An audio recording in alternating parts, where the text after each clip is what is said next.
Celui qui prie la nuit reçoit la force de vaincre le jour.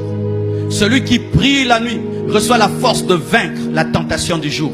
Celui qui prie la nuit reçoit les stratégies de Dieu pour déjouer les stratégies du diable. Celui qui prie la nuit reçoit la haine du péché pour vaincre le péché qui viendra demain. Celui qui prie la nuit reçoit l'énergie spirituelle pour dire non à la tentation. Celui qui prie la nuit reçoit la capacité de dominer les démons qui se présenteront le jour. Celui qui prie la nuit reçoit la capacité de conserver ce que Dieu lui a donné. Prépare le jour dans la nuit. Surtout si tu sais, j'irai demain à tel endroit et il y aura une forte tentation. Passe le temps, la nuit, dans la prière.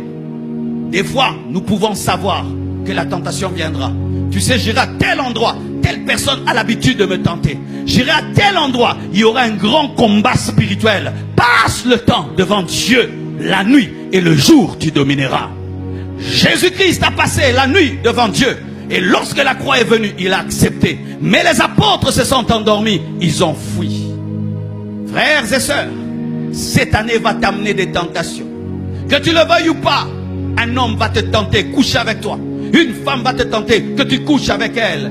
Cette année, les gens vont te proposer de l'argent pour quitter le chemin de Dieu. Les gens vont te proposer l'occultisme pour avoir le succès. Les gens vont te donner des mauvais conseils. Mais si tu t'es tenu devant Dieu, tu auras la force de dire non. Nous péchons parce que nous n'avons pas la force.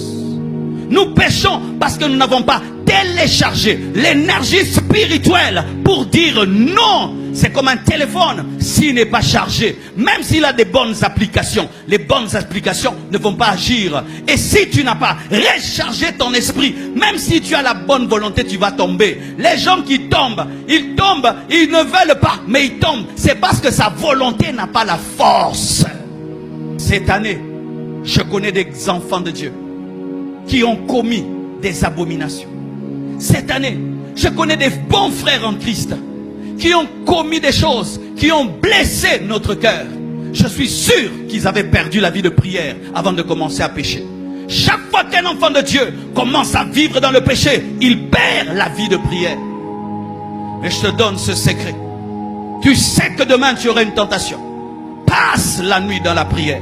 Par rapport à cette tentation, présente-la devant Dieu. Lorsque tu iras, tu seras vacciné. Jésus dit, veillez et priez. Veillez et priez.